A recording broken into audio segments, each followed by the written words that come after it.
जो देश का बंटवारा करने की राजनीति करते हैं और बंटवारे के माध्यम से जो वोट हथियाने की राजनीति करते हैं। लेकिन मुझे खुशी इस बात की है कि आज हमारा युवा जागरूक है, हमारी माताएं बहनें जागरूक है, हमारा किसान जागरूक है और सब लोग लोकतंत्र और हमारे संविधान को बचाने की लड़ाई में जो समर्थन दे रहे हैं, तो परिवर्तन तो होना ही है। और इस परिवर्तन की लड़ाई में आप सब कहीं ना कहीं सिपाही की भूमिका में रहेंगे, क्योंकि आप सबका एक एक वोट कहीं ना कहीं लोकतंत्र और संविधान को बचाने का काम करेगा। और मुझे पूरा भरोसा है कि आपका सहयोग,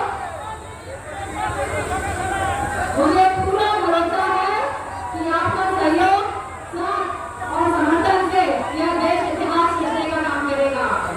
युवा कह रहे कि पेपर लीक के बारे में बताइए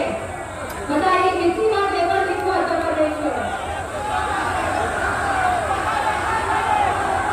एक बार, दो बार तो गलती मान लेते हैं, लेकिन 9 बार 10 बार पेपर लीक हुआ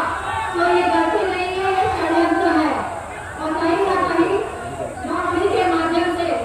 जो आरक्षण मिलना चाहिए हमारे युवाओं को, कहीं ना कहीं ये अधिकार का विभाजन है। जो माहौल चरम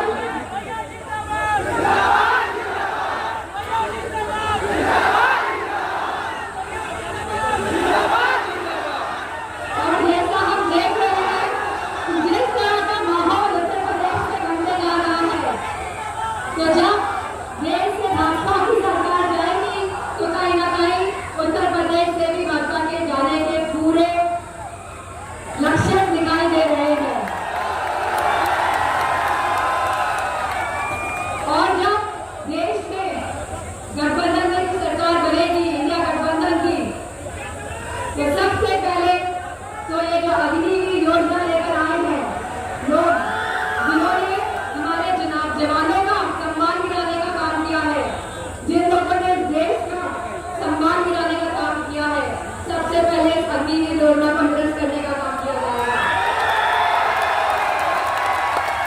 इसी के साथ जो हमारे 30 लाख रिक्त पद सरकारी नौकरियों में हैं, उनको भरा जाएगा और हमारी माता बहनों को हर साल 1 लाख रुपए की पेंशन भी दी जाएगी। और मैं समझती हूँ कि परिवर्तन से ही अब देश का सुधार होगा और मुझे पूरा भरोसा है आजमगढ़ की इस पहाड़ नदी में कि आपका सहयोग